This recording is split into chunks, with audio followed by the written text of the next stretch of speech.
Welcome to Emergence with Elira, where we explore the fusion of spirituality, psychology, energetics, and entrepreneurship.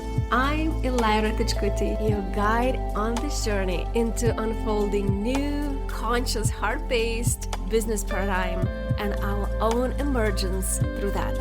I want to talk about how to build meaningful, sustainable businesses that truly resonates with our essence, our integrity, capacity, soft power, and extrasensory, sensitive nature, while redefining success in today's world. Oh my, I am on the roll, Speedy Gonzalez rollout of expression. I have so many ideas that I hardly can catch up with myself. I've been on this hermit season. And usually when I go in a hermit season, it sounds like it's quiet and slow, but actually it's the time where I contemplate so much. And then I have so many insights.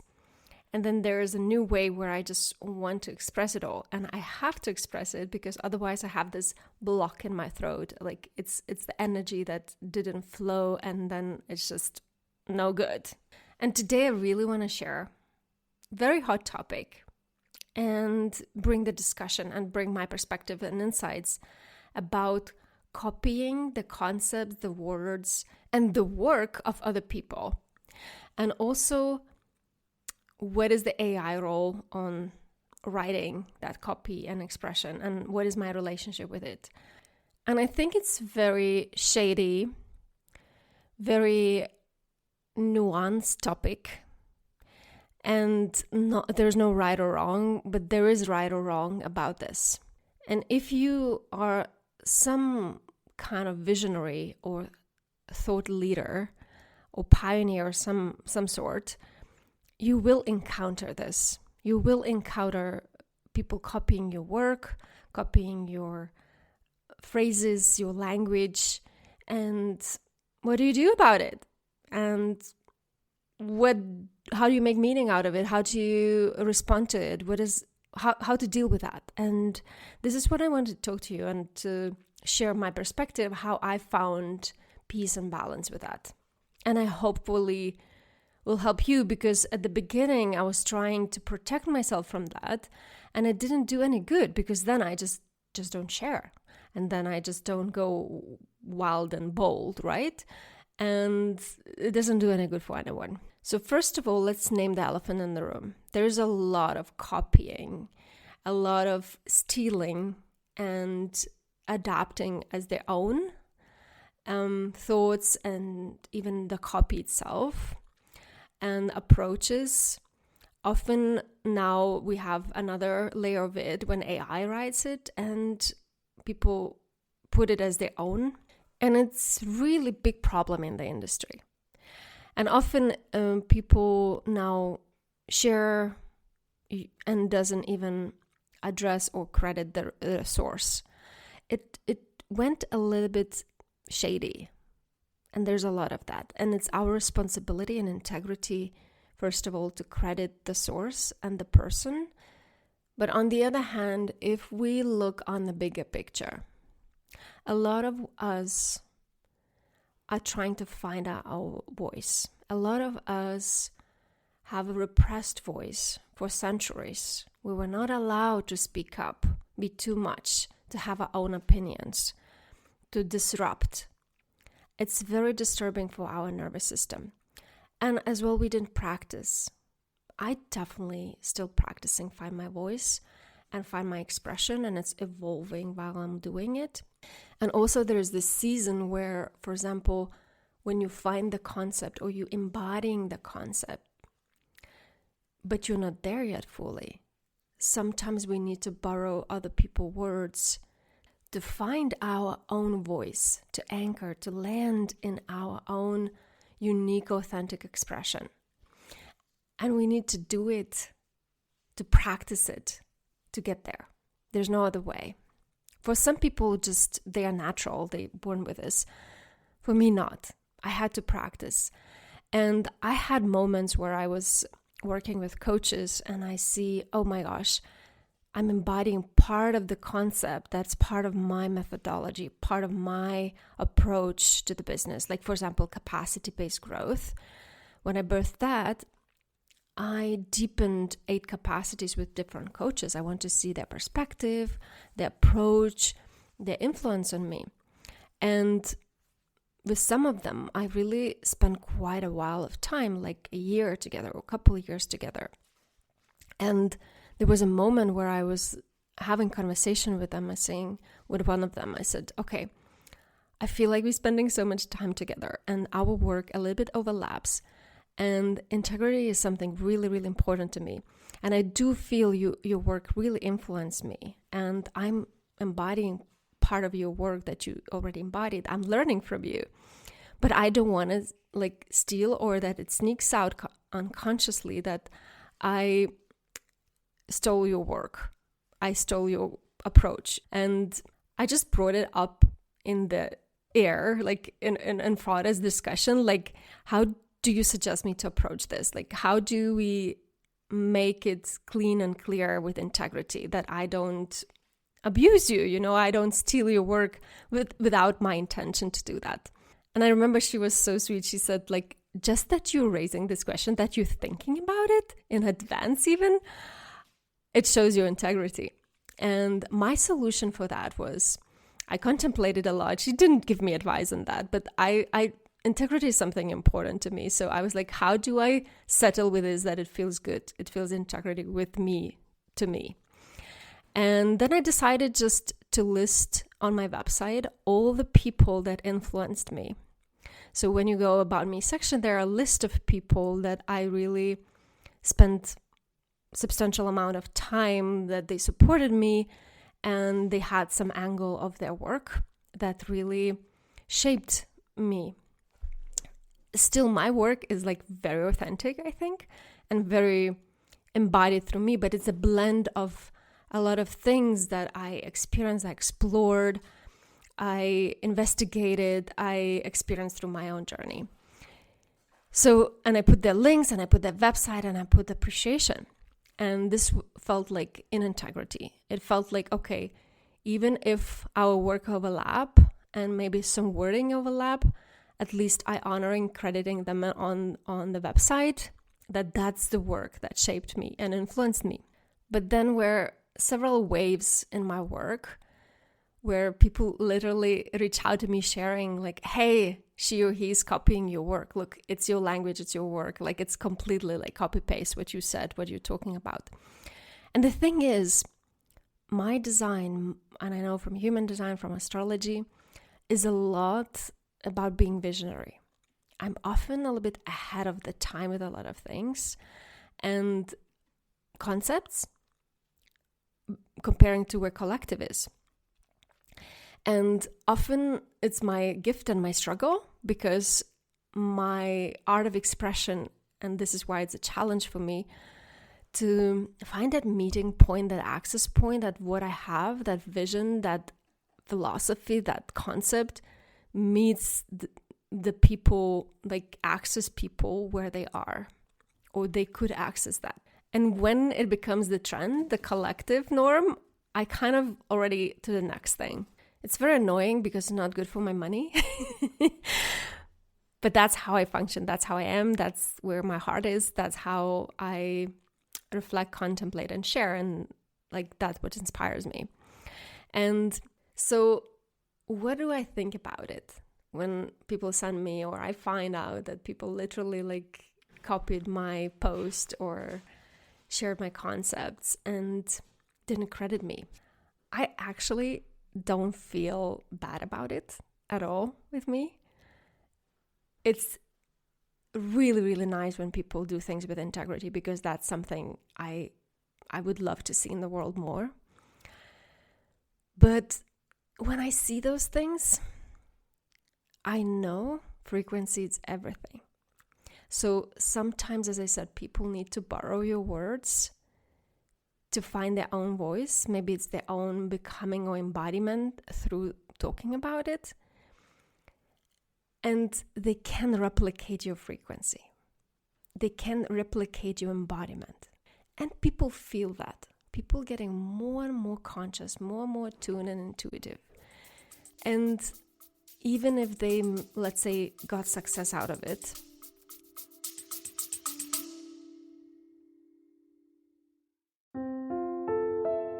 I believe your sustainable, lasting business success cannot be built without proper foundations of you. Especially if you have heart-based business, it can be just as strong, aligned, and thriving as you are. As your capacity to hold and embody yourself, your creativity, your vision, and your potential. And also your ability to be daring, to embrace and lead from your truth, your guidance, your rebellious soul, and your extrasensory heart, to become and be the person you want to work with. I created the space, the Temple Path. It's probably one of the most non-conventional business-focused spaces based on personal growth, increased capacity, and nervous system care. It's for sensitive and ambitious, soulful entrepreneurs to access, embody, hold, and express more of you, genuine you in the world and your work. So you can be very sensitive, very rebellious, and so thriving in your own authentic way.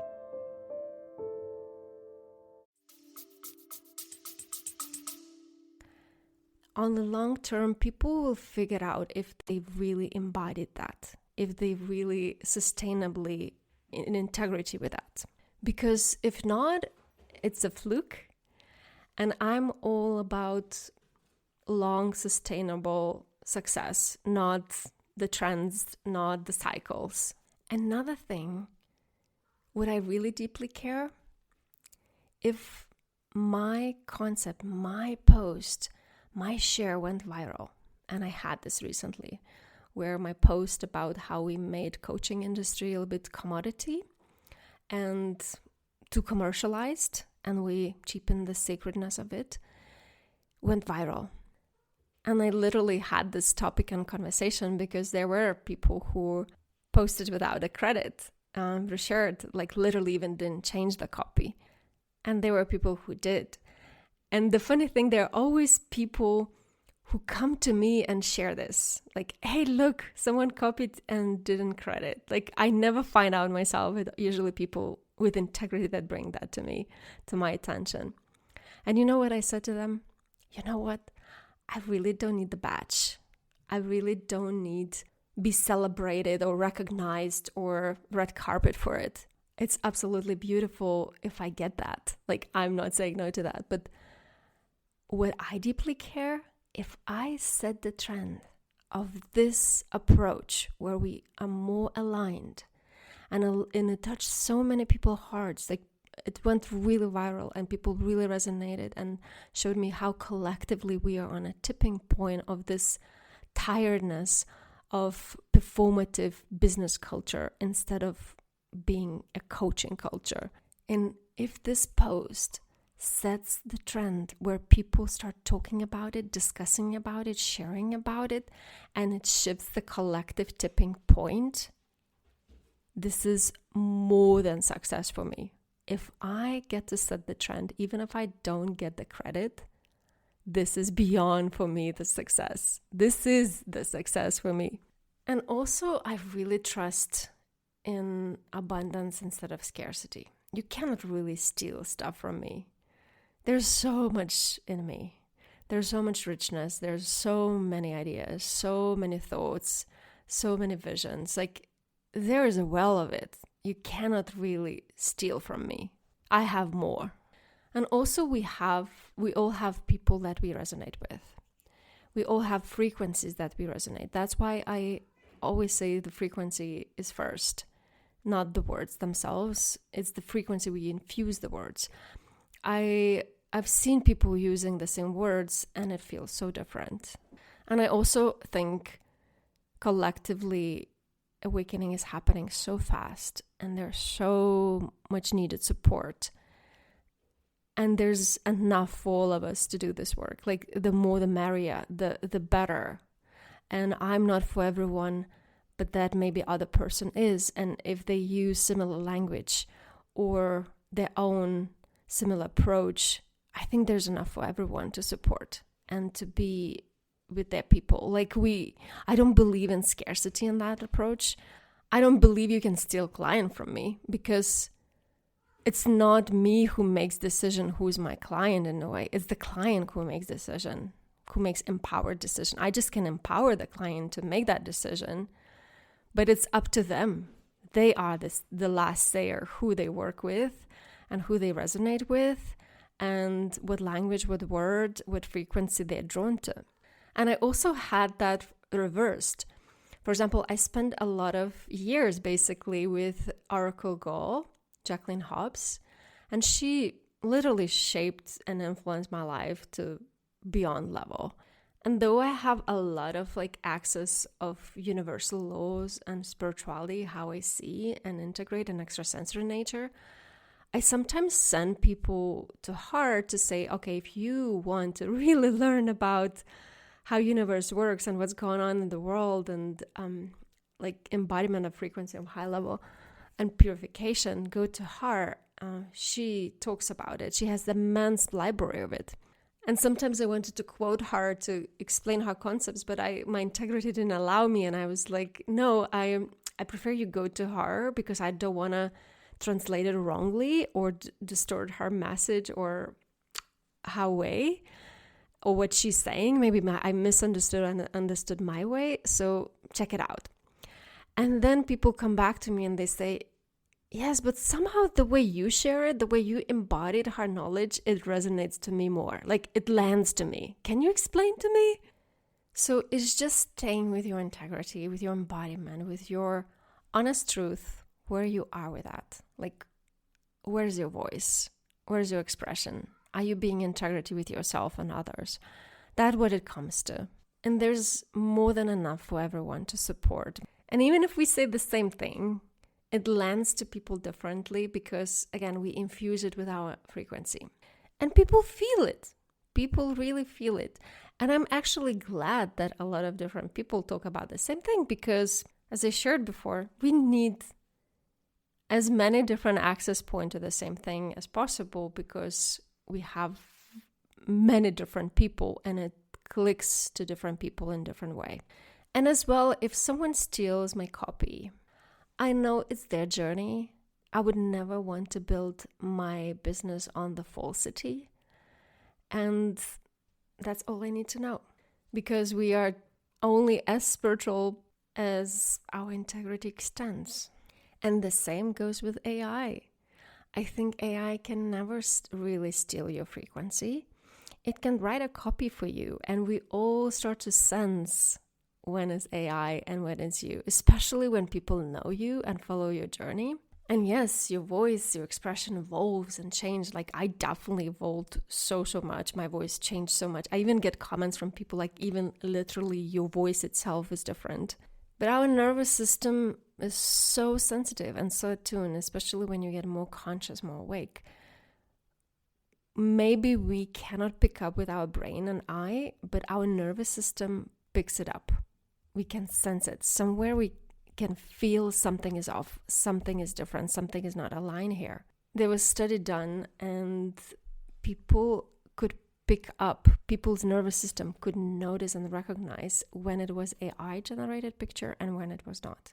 Even though on the plain side you cannot recognize, logically you cannot pick that up, because it is so good. And I think AI or other tools are not wrong as long as you use it right.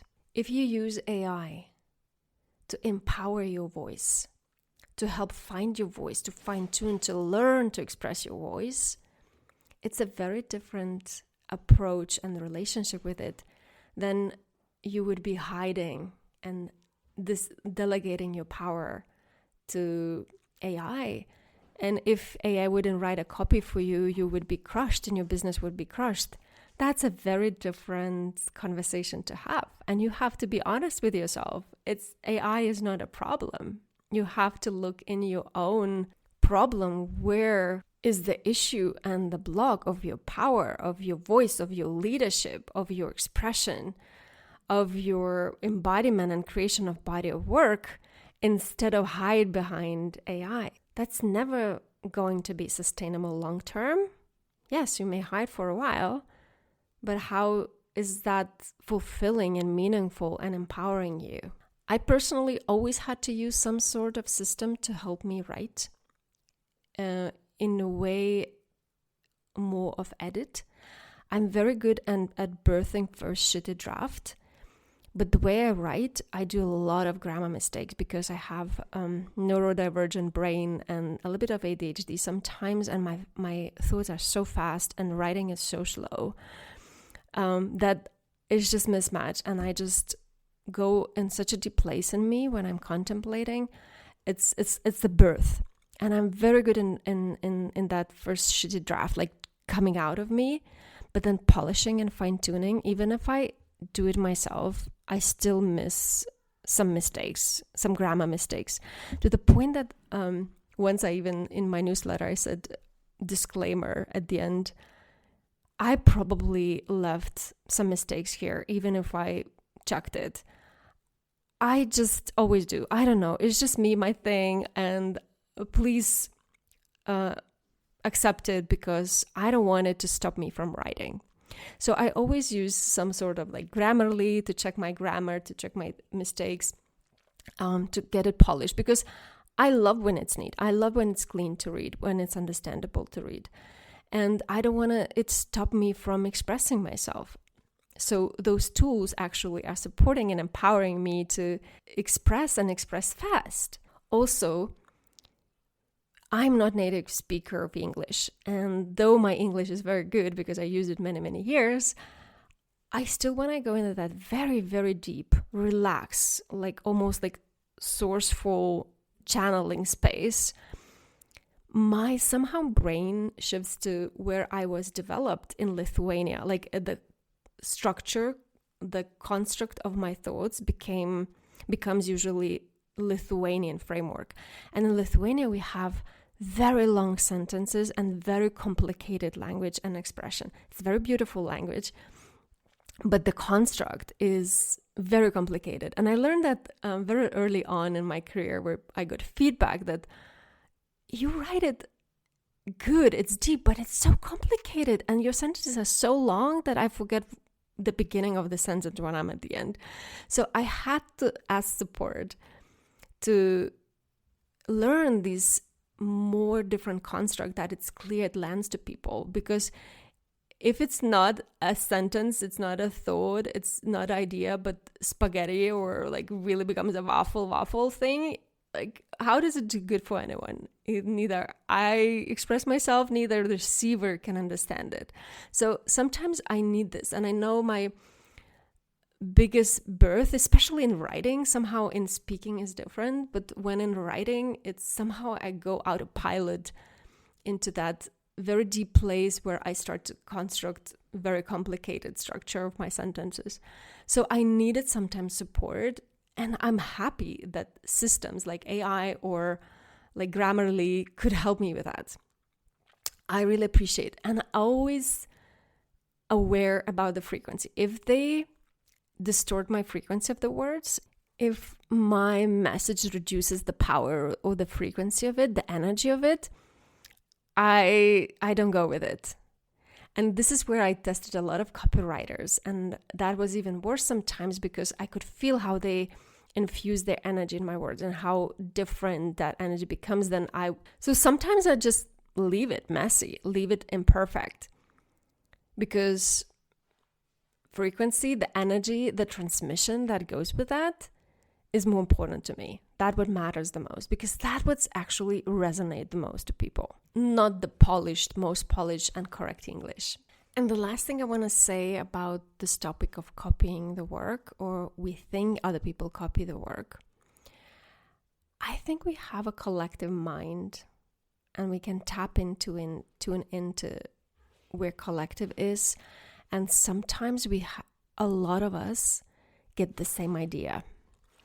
Like there was a wave, I remember at a certain point, everyone started to have inspiration about eco-villages and conscious villages and living in the nature in the tiny houses or tribes. And it's not that people stole the idea from each other. It was their own inspiration, their own thought, their own download, as you may call it.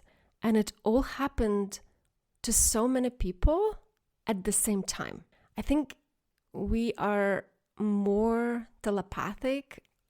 We literally can hear the thoughts of other people and collective than actually maybe we realize or consciously understand. So just to summarize, I think it will never be okay not to credit person.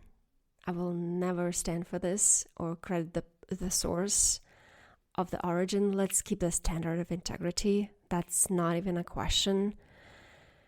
But I just wanted to bring nuances of if that has happened. It's not always black and white. And I just wanted to share different perspectives and access points how to approach this topic so you find your own balance and integrity and peace with it. So it doesn't stop you from creating, from sharing, because that's the most important thing. I really don't want you to let this stop from sharing your voice, sharing your message, sharing your ideas. I think every voice matters, every access point, every approach, and even the practice itself so matter. Even if it's grumpy, even if it's not perfect. You learn to speak by speaking. That's what makes it unlocking your voice.